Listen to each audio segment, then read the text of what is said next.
झारखंड की फिजाओं में अब गुलाबी ठंड है वो महसूस होने लगी है, लेकिन यहां की सियासी सरगर्मी भी लगातार बढ़ती जा रही है। वजह सिर्फ एक, क्योंकि चुनाव का ऐलान हो चुका है। चुनाव आयोग ने आज ही ऐलान कर दिया है कि झारखंड में 2 चरणों में चुनाव होंगे, यानी कि सियासी बिसात जो है वो पूरी तरीके से बिछ चुकी है। और इसी सियासी बिसात के माहिर खिलाड़ी यानी कि मंत्री इरफान अंसारी जी हमारे साथ हैं। उनसे जानना चाहेंगे कि किस तरीके से चुनाव आयोग ने जैसे ही ऐलान किया कि 2 चरणों में यहां चुनाव होंगे, आपकी तैयारी कैसी थी और अब कितना ज्यादा मजबूत महसूस कर रहे हैं? देखिए, हम लोग जब चुनाव जीत कर आए उसी दिन से हम लोग तैयार हैं। और हम लोगों को सच माने तो हम लोग जिस तरह से भाजपा यहाँ गेम कर रही है, गेमलिंग है ये इसको, जनता के साथ जुआ खेल रही थी भाजपा। जनता के मैंडेट के साथ अत्याचार बलात्कार कर रही थी भाजपा। और ये कहिए कि जब ये कहा गया कि कश्मीर के साथ चुनाव होगा, हरियाणा के साथ चुनाव होगा, उसी दिन से हम लोग तैयार थे। इन 4 राज्यों में चुनाव होगा, बिफोर हो जाएगा, बाद में हो जाएगा। तो हम लोग का माइंड सेटअप पहले से था। चलिए, मैं फिर से कहूँगा, अब चुनाव आयोग का जो निर्णय है इस पर तो मैं कोई आपत्ति नहीं करूँगा। हम लोग तैयार थे पहले से, हम लोग काफ़ी अच्छा काम किए, हमारी सरकार काफ़ी अच्छा काम की है। और स्पेशली हमारे जो मुख्यमंत्री आदरणीय हेमंत सोरेन जी, इनकी जितनी भी प्रशंसा करूँ कम होगा। उन्होंने विजन है उनका, एक सोच है, जो बिल्डअप उन्होंने दिखाया है, जो नज़र आ रहा है। आज जनता में खुशी की लहर है, अमीरों में भी, मध्यम वर्ग में भी, गरीबों में भी।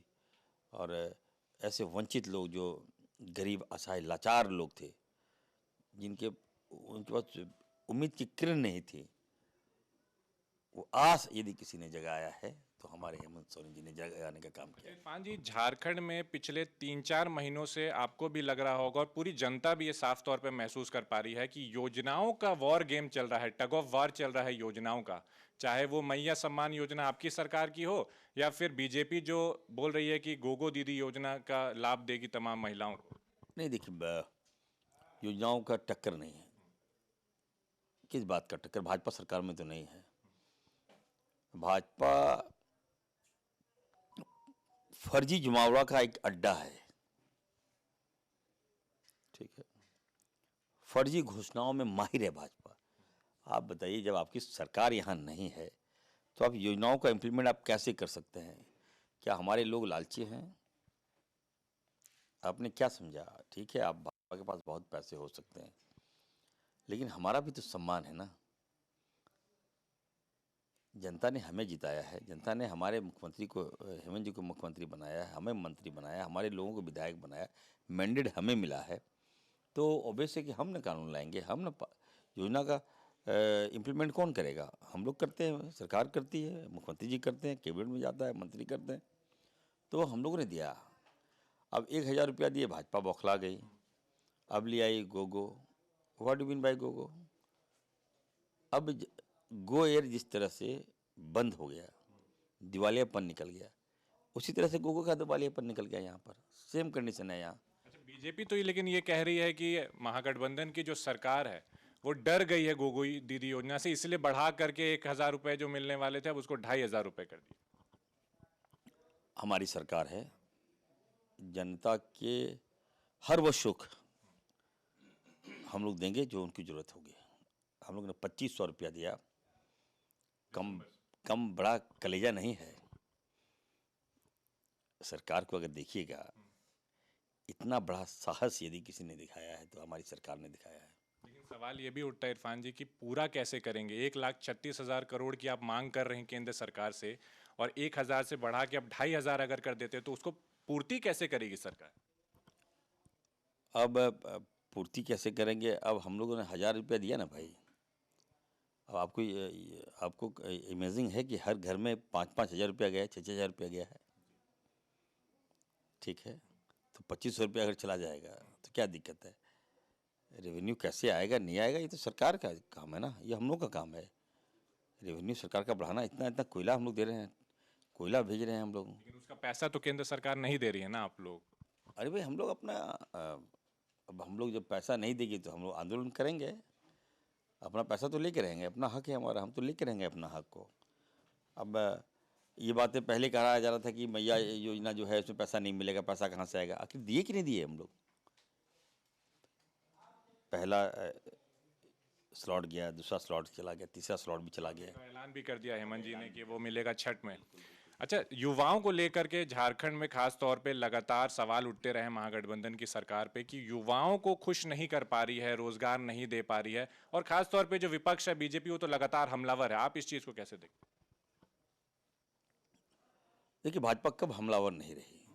18 साल आपने लूटा, यहाँ पर झारखंड को बर्बाद कर दिया, युवाओं के भविष्य के साथ खेल गया, गरीब को और नीचा दिखा दिया, सम्मान के साथ भी आपने ठेस पहुंचाया, हमारी बहनों का अस्मिता के साथ आपने खेला, उनकी इज्जत जरा भी आपने नहीं रहने दिया। कभी बांग्लादेशी, कभी घुसपैठ, कभी लव जिहाद, कभी लैंड जिहाद, कभी इलेक्ट्रिक जिहाद, कभी बिजली जिहाद, कभी रोड जिहाद। क्या है ये? जिन्हें तो यार हमें, कभी आबादी बढ़ गया, कभी मुस्लिम, कभी हिंदू, इससे शादी कर लिया वो सारी, ये क्या है? What is this? हमें काम चाहिए, हमें विकास चाहिए, हमें विकास में फोकस करना है। आज देखिए, हमारे माननीय मुख्यमंत्री जी ने एजुकेशन पर हब कर दिया हर विधायकों को। जो विधायक चाहे, बीजेपी के विधायक नहीं चाहे कि उनके यहाँ कॉलेज बनना चाहिए, डिग्री कॉलेज बनना चाहिए, इंजीनियरिंग कॉलेज बनना चाहिए, मेडिकल कॉलेज बनना चाहिए, इन लोगों को कोई मतलब नहीं है। लेकिन हेमंत जी ने मैंडेटरी कर दिया। जामताड़ा में क्या कुछ हुआ है? बिल्कुल, हमारे यहाँ तो क्या नहीं हुआ। अगर 81 विधानसभा में आप देखिएगा तो सबसे ज़्यादा जामताड़ा को ही लाभ मिला है। और मैं आभारी हूँ जामताड़ा वासियों का, जिन्होंने मुझे विधायक बनाया। आज विधायक बनाया, देखिए मैं मंत्री बना। राहुल गांधी जी का बहुत बहुत आभार, हेमंत जी का आभार कि मुझे मंत्री बनाया। और 3 महीने में न केवल जामताड़ा बल्कि पूरे राज्य में हमने एक मैसेज दिया कि देखिए काम कैसे होता है, विकास कैसे होता है, विकास कैसे किया जाता है, सभी लोगों को खुश कैसे किया जाता है, युवाओं को खुश कैसे किया जाता है। ये आपने देखा, अभी 18,000 नौकरी अपने विभाग का हमने नौकरी दिया। उनका तो दुआ एनडीए कुनबा जो है, जो विपक्ष है आपका, वहां पे लगातार बाहर से लोग आ रहे हैं, जैसा आप लोग आरोप लगा रहे हैं कि बाहर से लोग आ रहे हैं, बोरो प्लेयर आप लोग कह रहे हैं कि वो लेकर के आ रहे हैं। इतने बड़े बड़े नाम, इतने बड़े बड़े दिग्गज आपके ही सरकार में मुख्यमंत्री रह चुके चंपई सोरेन भी अब चले गए हैं। क्या इसका खामियाजा महागठबंधन को भुगत रहा है? और नहीं तो एनडीए कितना मजबूत है या नहीं है? देखिए, हम लोग काफ़ी मजबूत स्थिति में हैं। भाजपा आदिवासियों का दुश्मन है, दलितों का दुश्मन है, मुसलमानों का दुश्मन है भाजपा। ठीक है, आते हैं, आपको अवसर मिला। आज देखिए हमारा ट्राइबल आदिवासी वो मान्यता के लिए जूझ रहा है, उसकी पहचान नहीं मिल पा रही है। हम लोगों ने गुहार लगाई, मोदी जी को कहा हम लोगों ने कि मोदी जी दे दीजिए ना, सरना धर्म कोड लागू कर दीजिए आप। आज देखिए आपने लागू नहीं किया, जिसके कारण आज हमारे आदिवासियों के मुंह में पेशाब किया जा रहा है। भाजपा के लोग कर रहे हैं पेशाब। अगर उनको अस्तित्व मिल जाता तो हिम्मत नहीं था कि कोई भाजपा के लोग हमारे आदिवासी के मुंह में पेशाब कर दे। अगर सरना धर्म कोड लागू हो जाता तो हिम्मत नहीं थी कि हमारी बहनों के साथ बलात्कार करता, आदिवासियों को बेघर करता मणिपुर में। इन कई ऐसी बातें हैं भाजपा दिखा रही है। उनको आदिवासियों मूलवासियों से प्यार नहीं है, उनको हमारे खनिज संपदा से प्यार है। एक आखिरी सवाल इरफान जी आपसे ये रहेगा कि आपकी इच्छा थी कि मंत्री बने, क्योंकि पहले भी आपसे जब पूछा जाता था तो आप कहते थे कि हाँ क्यों नहीं, मैं क्यों नहीं मंत्री बन सकता। आने वाले चुनाव में जो नतीजे आते हैं, अगर फिर से आपकी सरकार बनती है तो झारखंड की जनता, जामताड़ा की जनता इरफान अंसारी को फिर से मंत्री पद पे देख सकती है या फिर कुछ पद भी ऊपर नीचे हो सकता है? देखिए, मैं पद के पीछे कभी नहीं भागा हूँ और मैं एक सेवक समझता हूँ। मैं कभी अपने आप को मंत्री नहीं समझा। आप तो राम और हनुमान की जोड़ी कहते हैं आप अपने और सीएम हेमंत सोरेन को। देखिए, ऑब्वियस है कि जब आदमी मंत्री बनता है तो विकास होता है, ज़्यादा विकास होता है। 4 साल में मुझे एक पुल मिला था जामताड़ा को, 4 सालों में मांगते रह गया था।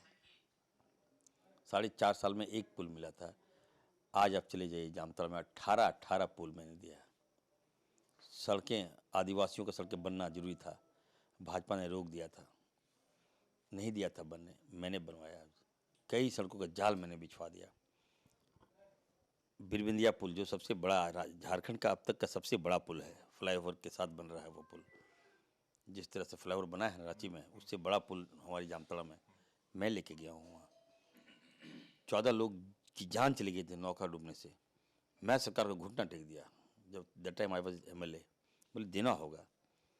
सरकार ने ये कहा कि बहुत ज़्यादा राशि लग रहा है, मैं नहीं दे पाऊँगा। बार बार टाला जा रहा था, कभी कह रहा था कि एनओसी नहीं दे रहे हैं, कभी ग्रामीण विकास बनाएगा, कभी पथ निर्माण बनाएगा। अगर मैं नहीं होता, इरफान अंसारी अगर विधायक नहीं होता, मेरी जगह कोई और होता तो नहीं बन पाता वो पुल। मेरे सपोर्ट फुरकान साहब ने किया, उनका अनुभव, उन्होंने डांटा, फटकार लगाया कि यार मजाक बना लिया, एनओसी दो, आप ग्रामीण विकास नहीं बना सकता तो लिख दीजिए, आप पथ निर्माण बनाएगा। मीटिंग हुआ, सारा टेक्निकल बात लेकर आज सपना साकार कर दिया। लोग दुआ दे रहे हैं वहाँ, सभी धर्म के लोग आश्चर्यचकित है, अचंभित है कि इतना बड़ा पुल कैसे मिल गया, वीरबंदिया पुल। और वो पुल बनेगा तो आप समझ लीजिए कि न केवल जामताड़ा, सारे लोग, रांची का वो हब हो गया जामताड़ा, आवागमन का हेड हो गया। 50 किलोमीटर शॉर्ट पड़ जाएगा, जो घूम के जो लोग जाते हैं ना। और सबसे बड़ी बात है कि हमारे जो श्रद्धालु हैं, बाबा वैद्यनाथ धाम जो जाते हैं पूजा करने के लिए, मेरी पैदाइश वहीं हुई है। वो पुल बनने से हमारे जो पूजा करने जाते हैं श्रद्धालु लोग, देवघर बाबा नगरी जाते हैं, उनको बहुत लाभ मिलेगा। मुझे दिल से खुशी है कि मैं उस श्रद्धालुओं का दुआ लूँगा, मैं आशीर्वाद लूँगा। जब वो चलेंगे ना वहाँ, तो डेफिनेटली इरफान अंसारी को दुआ देंगे। कई डिग्री कॉलेज ले गया हूँ, मेडिकल कॉलेज प्रयासरत हूँ, योजनाओं का अंबार मैंने खड़ा कर दिया है। अच्छा इरफान जी, चुनाव आयोग ने चुनाव का ऐलान कर दिया है, अब आचार संहिता भी लग गई है। समाचार प्लस के माध्यम से तमाम झारखंड की जनता को एक क्या मैसेज देना चाहेंगे? देखिए, जनता को मैं ये कहूँगा, देखिए झारखंड गरीब स्टेट है, हम लोग रिसोर्स में काफ़ी रिच हैं। आप लोगों ने जब हमारे सरकार को मैंडेट दिया है, 2 साल कोरोना लग गया, 2 साल में फिर हम लोग भाजपा का चाल में दौड़ा रही थी भाजपा हम लोग को, क्योंकि हम लोग आदिवासी थे, हम लोग बैकवर्ड थे, हमें भी ट्रैप किया गया। तो इन सारी बातों पर हम कहेंगे कि जनता देख रही है कि सत्य क्या है और सत्य क्या है। जनता से आग्रह होगा कि आप एकदम एक होकर हमारी सरकार को लाइए, क्योंकि यही सरकार काम कर सकती है। और शहरवासियों से मैं कहूँगा कि ये भाजपा के, इनकी जहन गंदा है, इनका दिमाग गंदा है इनका। झारखंड के ऐसा राज्य है जहाँ मॉब लिंचिंग की शुरुआत की भाजपा ने। अब बताइए, हमारे बच्चे तो काफ़ी इनोसेंट हैं, बच्चे, किसी धर्म के बच्चे इनोसेंट हैं। अब उसको अगर आप बताइएगा कि नहीं ये हिंदू है, ये मुसलमान है, ये टीका लगाता है, ये टोपी लगाता है, ये टिक्की रखता है, इससे दूर रहो, तो उसके मन में क्या जाएगा? तो उसका साइड इफेक्ट, ये भाजपा के नेताओं के बच्चे तो नहीं मारे गए कभी, उन पे तो कोई केसेस नहीं हुआ। केस हुआ हमारे हिंदू भाइयों में और मुस्लिम भाइयों में, आदिवासी भाइयों में, दलित भाइयों में। मजा कौन मार रहा है? भाजपा। केस कौन खा रहा है? झारखंडी, हम लोग। मॉब लिंचिंग की शुरुआत भाजपा में हुई, हमारे बच्चे को मार दिया। बताइए, आज अगर आपका बच्चा या मेरा बच्चा को कोई मार देगा तो क्या वो माँ बाप बर्दाश्त करेगा क्या? बताइए, क्या हम जानना चाहते हैं। हम तो अगर कोई चूटी अगर रास्ता में जाता तो मैं गाड़ी रोक देता हूँ कि नहीं, चूटी को नहीं मारूंगा मैं। किसी के औलाद को आप बांध के मार दीजिएगा, कहिएगा कि वो मुसलमान है, ये हक किसने दे दिया आपको? आपको कोई वोट नहीं देगा, आपको ऊपर वाला माफ नहीं करेगा आपको। क्या बात करते हैं? मुसलमान को मार दीजिएगा तो क्या हिंदू वर्ग खुश हो जाएगा क्या? नहीं हो सकता हिंदू वर्ग खुश। हिंदू वर्ग को कोई मार देगा, मुसलमान समाज क्या खुश हो जाएगा क्या? नहीं हो सकता है खुश। औलाद है, बताइए, माँ बाप पैदा करता है, बच्चा को जन्म देता है, खड़ा करता है, बताइए उसकी आंख के सामने, बताइए क्या कसूर है? बोलता है कि कोई मीट ले जा रहा था, मार दिया। आपको लगता है कि बीजेपी ने ही इस सारी चीजों की शुरुआत की है? बिल्कुल, और कौन करेगा? हमारी सरकार में क्या हुआ मॉब लिंचिंग? उसका असर तो कुछ हुआ है, मैं नहीं कह सकता हुआ नहीं, लेकिन देन तो भाजपा है ना। जहन तो साफ नहीं कर पाए। हम तो कहेंगे, हम तो लिटरेसी पे विश्वास करते हैं। मैं एजुकेटेड हूँ, मैं एक डॉक्टर पढ़ा लिखा हूँ, मैं राजनीतिक में आया हूँ। मैं बार बार अपने युवाओं से कहना चाहता हूँ, हमसे कलम मांगिए, आप कॉलेज मांगिए, हाई स्कूल मांगिए। क्या मार रहे हो यार? कौन क्या खा रहा है, नहीं खा रहा है? अब हमारे यहाँ खुलेआम, हमारे जो है, मैं जाता हूँ, हमारे आदिवासी भाई सुकड़ू खस्सी खाते हैं, सुअर खाते हैं, तो मुझे बुरा लग गया। क्या खाता है, उसका खाया, क्यों नहीं खाएगा? इसको लेकर अगर हम लोग राजनीति करें, कितना गलत बात है। लोगों को मार रहा है, आदिवासी को मार दे रहे हैं। ये तरीका ठीक नहीं। बिल्कुल, तो ये थे हमारे साथ मंत्री इरफान अंसारी जी, जिन्होंने साफ तौर पे कहा कि तुष्टीकरण की राजनीति जो भी दल करता है वो गलत है, और कहीं ना कहीं झारखंड में 5 सालों में जो विकास होना था उससे ज्यादा बढ़कर के हेमंत सोरेन की सरकार ने और मंत्री इरफान अंसारी ने अपने इलाके में जरूर करके दिया है। अपने सहयोगी प्रशांत मित्रा के साथ सुमित रॉय, समाचार प्लस रांची।